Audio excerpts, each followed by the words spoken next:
one of the Ferraris, but I think that was to start their lap. Here's Rayner, though, championship leader, so we'll stay with, and that's not great at all. Milk Cart's already out the session. First ever session, I think, here at Aurora Racing League, and it's not started very well at all for the Williams driver. Right, Rayner going through the tunnel, that kind of chicane, and into that sharp right-hander. Really difficult section to nail. Very easy to lose the rear end. And then you've got to be careful on the left-hander here as well. Let's see what the Ferrari driver can do as he crosses the line. Reigning world champion, and he's put a gap of over 2 seconds between him and second place. But of course, he's just the only person who's crossed the line at the moment. Mikhail, is he about to cross the line and set his lap time? I think he is. What's it going to be for the Alfa Romeo driver? Much more aggressive line into that penultimate corner, but it's only good enough for P2. That is good. Rayner, let's see if there's any room for improvement for the Ferrari driver.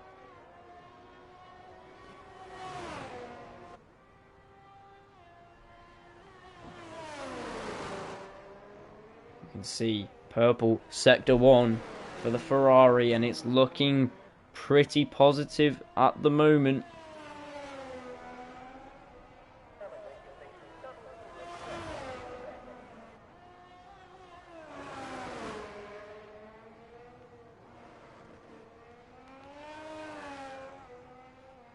Mikhail, to note, is also on another lap.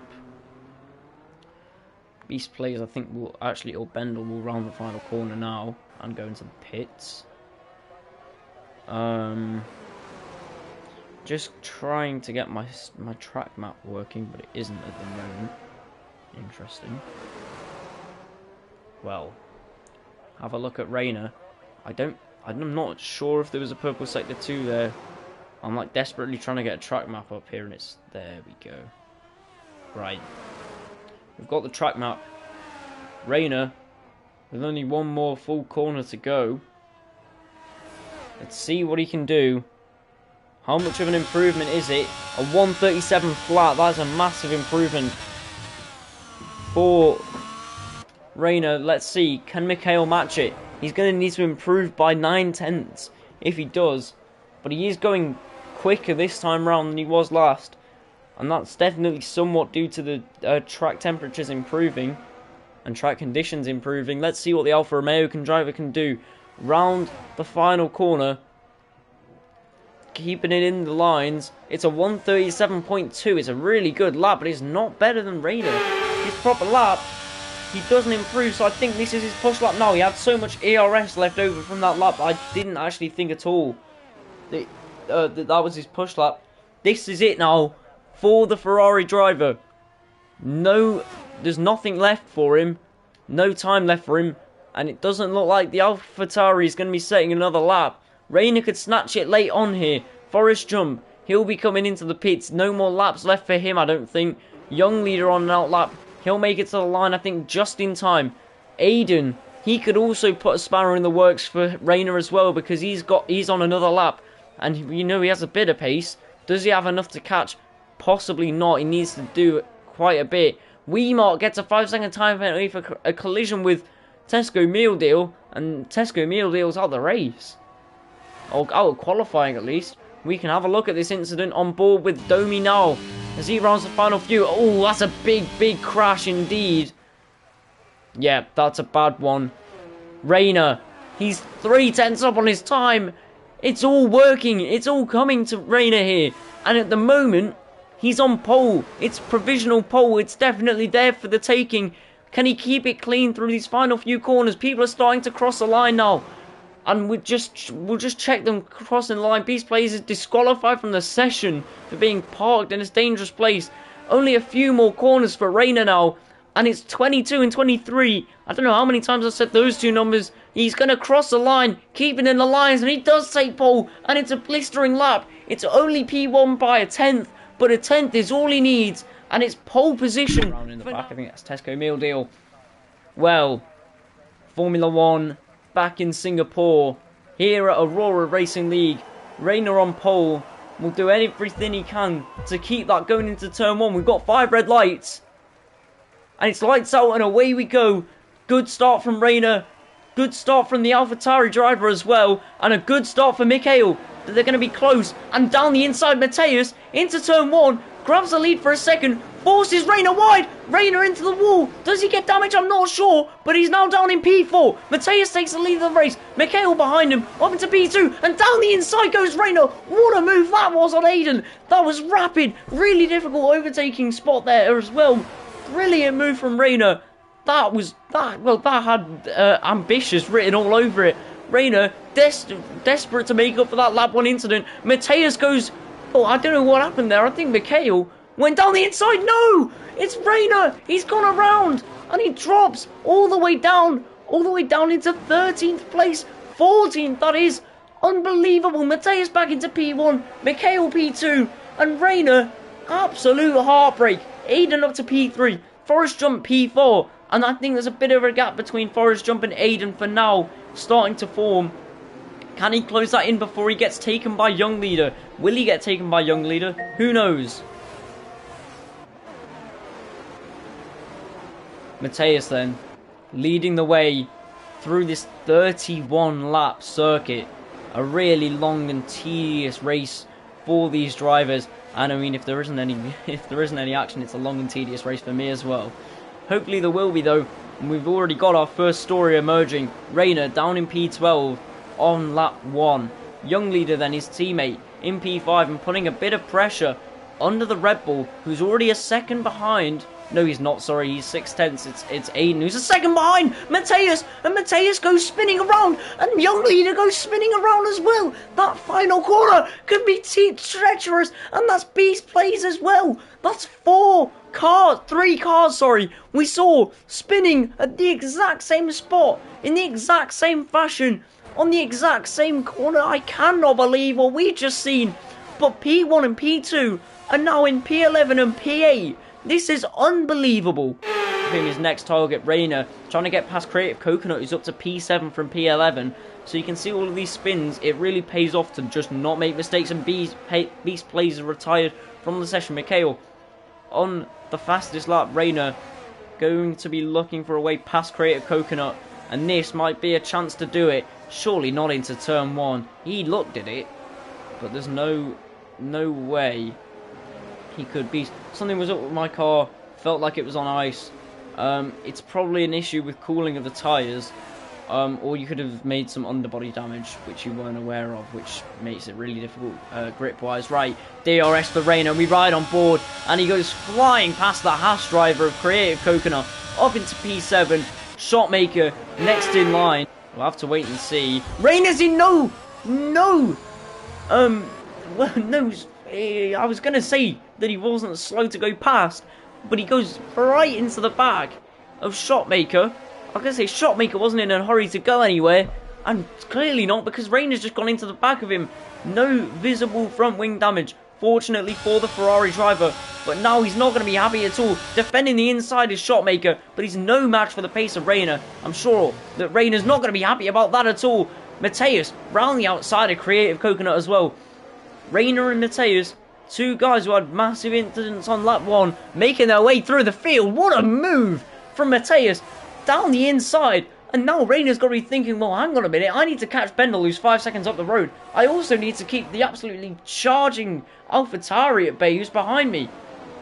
I mean, Reina's now in a difficult. Most people on medium will pit before lap 19. I doubt it. If you started on mediums, maybe. I reckon people will go to like lap 21 though, because safety car will extend the life of those tyres a bit more.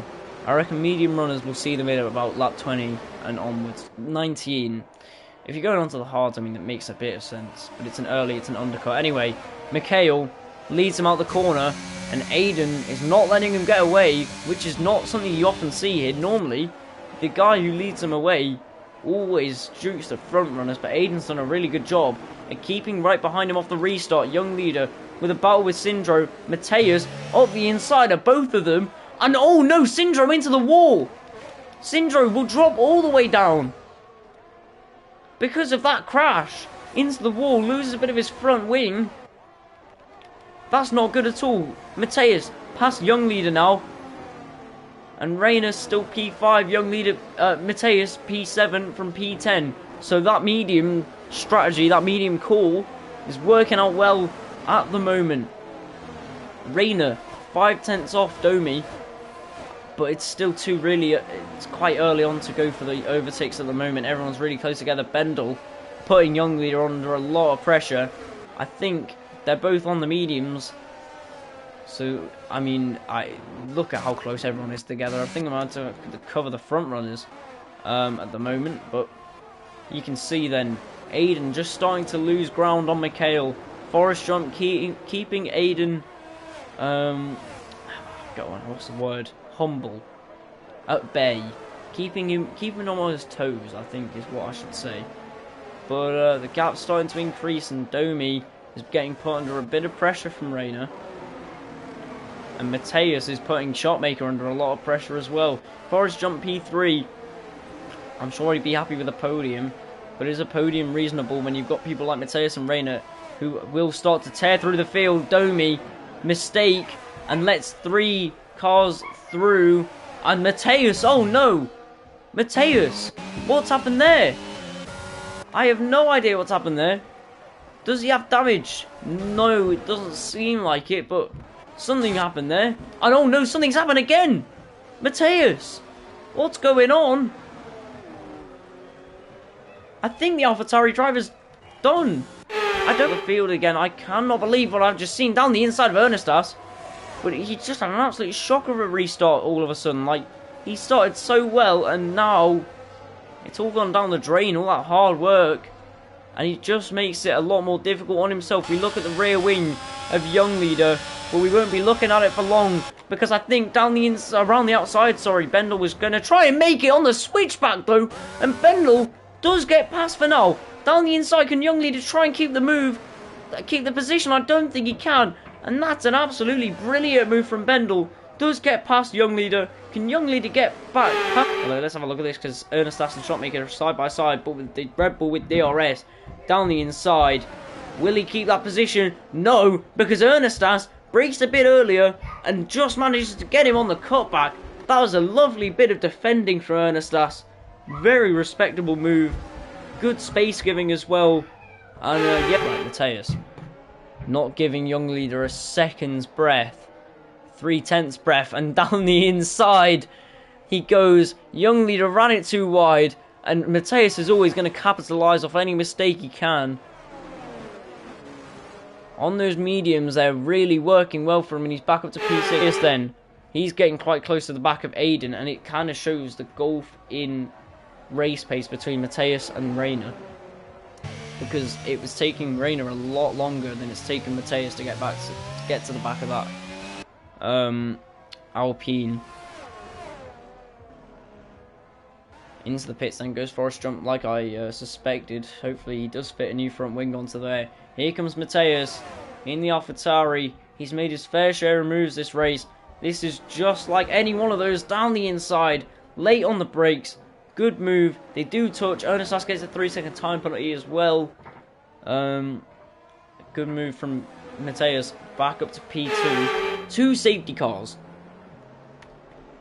And both the 2 drivers that should be in contention for winning spun around in the second one. The amount of things that have happened this race is incredible. When does Mikhail go? When does he put his foot down? And will Aiden be able to match it again? Well, he's gone now. And I think, looking at Aiden's thing, oh, he's slowed down. What's happened here? I'm not even sure what happened to Aiden. But he's dropped down to 7th. There's so much going on. And somehow, Bendel finds himself P2, Mateus P3. What a restart from him. Weemont P4. Domi P5. I don't know how Mateus has done that. That's incredible. I'm so confused at what's going on. I look behind. There's a huge train of cars. Here comes Aiden. Not a good restart. I don't actually know what happened. Can he actually get it around the outside against Forest Jump? Keeps it in the lines. And down the inside he goes. He gets it. But he tags Domi. And around goes Domi. And that's definitely a penalty. That's got to be a penalty. Back up the inside. Forest Jump goes. But Aiden keeps it around the outside. He outbraked himself and tagged Domi. Maybe there's a bit of a lenience there. Maybe. I'm not sure. I called it live. Is it a penalty? I'd imagine so. I might be wrong. Absolute chaos from the restart. I don't know what else to expect from this race. It's had everything. And what Weemart's going very slowly, almost, almost pins Forrest Jump in. I'm speaking so much, I'm starting to choke on my own words. And now Young Leader is on the back of Weemart as well. Weemart from 4th, 3rd, somewhere, down to P6. Young Leader gets a 3-second time penalty for track limits. Is he going to push it up the inside? No, he's not, but he tags the Alpine in the rear, going in through the tunnel. And now Shotmaker's all over the back of them as well. It's such a tight grid. Who's going to come out victorious here? Mikhail setting the fast Rayner. He has made up positions off the restart. He's going to be absolutely throwing that Ferrari into any corner he can find to try, in a hope of desperation, to get up the field. Here he comes then, down the inside of Ernestas. Rayner, do they make contact? No, they don't. They get very near to it though, and Ernestas keeps it round the outside. How long can he keep him behind though? The Ferrari driver of Rayner's going to get very impatient. Let's just hope he doesn't do something he might regret. We're going to have a look back up because Mateus is past Aiden, as we already knew. But I think Aiden's the one who's coming back at him. I'm confused. I think most people are. I'd hope they are, because otherwise I'm just going to look a bit stupid here. Rayner's still stuck behind, but there's so much going on. That's Sindro around again. And all while, Mikhail is 6.5 seconds faster than anyone else. Around the outside goes Rayner. Is this the move? Not quite, because Ernestas sends it back down the inside, but Rayner keeps it now, and he's in P8, and now he'll do it. You'll be a hero in my eyes as a commentator, and I think you'll go down in the Aurora Racing League Hall of Fame. When does he go? He's leaving it very late indeed. But he's gone now, and he did a decent job of backing Mikhail up. Oh, he's not actually gone yet. He has gone now. He did a decent job to start with, backing him up. Rayner's already up to P3, looking at that P2 from Mikhail. And honestly, Bendel's only chance of getting that P1 is if Rayner and Mikhail start to fight, which is a possibility. But how long is it a possibility? We ride on board with Mikhail. Will he cut to the inside? Not quite. Rayner gets a 3-second time and even multiple warnings. But here comes Mikhail. He hasn't waited long at all. We got yellows in sector 1. It's Shotmaker down in P10. On the outside, it's Mikhail. On the inside, it's Bendel. But around the outside, it's just the superior pace that Bendel does not have over Mikhail. He took a gamble. It's not paid off at the moment. How much is he going to be able to defend Mikhail? I mean, Bendel could do him a solid here and keep Rayner and Young Leader and the likes of that behind. But how long can he do it for? Down the inside goes Rayner. And he takes that P2 spot, and now it's going to be really difficult for Bendel because he's getting put under pressure by Young Leader, Forrest Jump, Domi, and this is a really good fight going on here. Have a look at this. Ooh, Ernestas losing it on the rear. Had a good restart, but back down to P8. Overtaken by Weimar, actually. And Young Leader gets a 3-second time penalty. Bendel, drops down to P4. Then he dropped down to like P6 or something. Young Leader's dropped down. There's so much carnage going on. It's so difficult to keep up with. We're going to ride on board then with Domi. He's past Bendel. Bendel's now getting put under pressure from Weimart and Ernestas as well. And pretty much every driver that's here is going to be putting him under pressure. There's only one man that can stop Mikhail from winning this Grand Prix. And it's Rayner. But with 3 seconds worth of time penalties, which doesn't seem viable at all. Oh, that's a spin! No! No, it's absolutely heartbreaking. And I genuinely hate to say it. It's like there. But as tradition, we're going to have a look at this, aren't we? Mikhail, it's a flawless race. Definition of perfection. Mikhail wins the Singapore Grand Prix. Rayner second, but he'll drop down to 3rd and 4th. Domi picks up P3. Forrest Jump P2. That's your podium sitters for today. Ernestas will round the final corner. He will get P5 on track. Where will he finish overall? Oh, he goes all the way down to P7. Shotmaker P5. And I don't actually know what the remaining order was. That was a Singapore Grand Prix. It's a pretty timid end to the race. But the end does not at all represent what happened overall. If there was a highlights reel for this race, I would absolutely... Well, I mean, I could do the highlights, actually, because I'm off school now. But it would take me a very long time, because there was so much to include. Mikhail, I mean, another drive, and another perfect drive. from the Alfa Romeo driver. And not all hope is lost in the championship. There's still 4 races to go. And I can tell you what those races are right now. So, Azerbaijan, France, Great Britain and Saudi Arabia to round off